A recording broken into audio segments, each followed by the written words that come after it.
মঞ্চ উপবিষ্ট আমাদের সকলের প্রিয় এই অঞ্চলের জনপ্রিয় নেতা বালান খান সাহেব, এই অঞ্চলের আমাদের জেলা কংগ্রেসের সহসভাপতি কে রাস্তা তালুকদার সাহেব,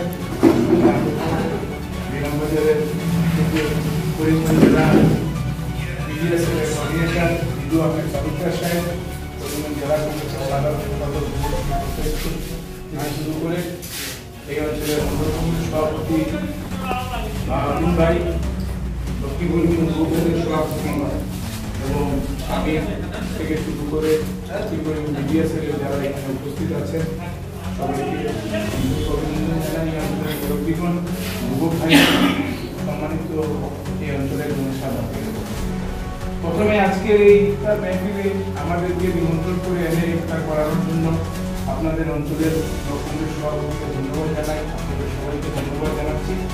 এবং এই পবিত্র রমজান মাসে আমরা আমাদের সবার রোজা তরাবি সকাল ইফতার নামাজ থেকে শুরু করে সব আল্লাহ কবুল করেন এই প্রার্থনা করি, দোয়া করি, আমি দোয়া করি আল্লাহর কাছে এই দোয়া নিয়ে আল্লাহ আমাদের সবার কবুল করেন এই কামনা। এবং পবিত্র রমজান মাসে যে কথাগুলো উনি আল্লাহ রাব্বুল আলামিন আমাদেরকে কোরআনের মাধ্যমে বলেছেন সেইভাবে আমরা যেভাবে চলতে পারি তার জন্য আল্লাহ যেন আমাদের সবাইকে তৌফিক দান।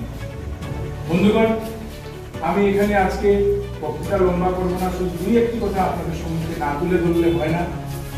আমরা বিগত পার্লামেন্ট নির্বাচনে ইব্রাহিম ভাই ওনার বক্তৃতায় অনেক সুন্দরভাবে কিছু কথা বলেছেন।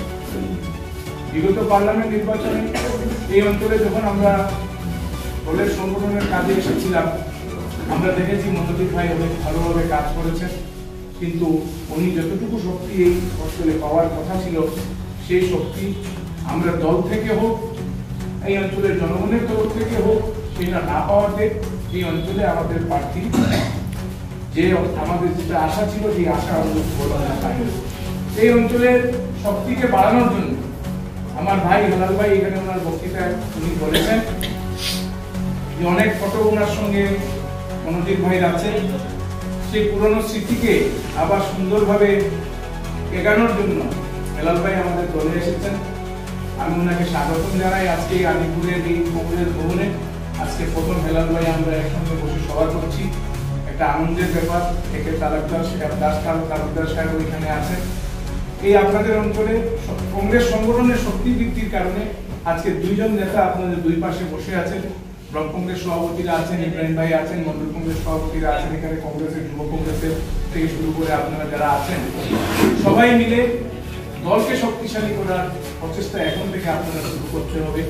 আর একটা কথা আমাদেরকে মনে রাখতে হবে, আমরা বিভিন্ন নির্বাচন থেকে যে অভিজ্ঞতা হচ্ছে, যেমন ধলাই নির্বাচনে আমি সেখানে সেন্ট্রাল অবজারভার হিসাবে সেখানে ছিলাম, 15-16টা মন্ডলের দায়িত্বে ছিলাম। আমরা দেখেছি যে বিজেপি কিভাবে নির্বাচন পরিচালনা করে। আমাদের ভাইরা যারা এখানে উপস্থিত আছেন বা আমাদের ভাইরা যারা আজকে এই কনস্টিটিউয়েন্সিতে আছেন বা দক্ষিণ করিমগঞ্জে আছেন বা করিমগঞ্জ জেলার 4টা কনস্টিটিউয়েন্সিতে যারা আছেন, আমি একটা অনুরোধ করব, ব্যক্তিগত স্বার্থ আমাদেরকে ছাড়তে হবে। ব্যক্তিগত স্বার্থের জন্য আজকে ইটভাটার মালিক, আজকে সুপারি ব্যবসায়ী যারা আছেন, এইরকম যারা ব্যবসায়ীরা আছেন, আজকে তাদেরকে ধমক দেওয়া হচ্ছে, তাদেরকে ডাকিয়ে এনে ধমক দিয়ে বলা হচ্ছে বুথে যদি বিজেপি না করেন তো আপনাদের পলিউশন সার্টিফিকেট দেব না, আপনাদের সুপারি আপনারা নিতে পারবেন না। এইভাবে ব্যবসায়ীদের উপর যে চাপ সৃষ্টি করে যে রাজনৈতিক মুনাফা নেওয়ার চেষ্টা বিজেপি করছে, তার থেকে আমাদের সবাইকে বুঝতে হবে। বিগত দিনে অনেক সরকার এসেছে, অনেক সরকার গেছে, সরকার আসবে, সরকার যাবে, এই সরকারও বেশি দিন থাকবে না। আমরা অনেক প্রভাবশালী মুখ্যমন্ত্রী দেখেছি, ইতিহাস সাক্ষী আছে, বিশ্বে অনেক প্রভাবশালী নেতারা ছিলেন, কিন্তু আজ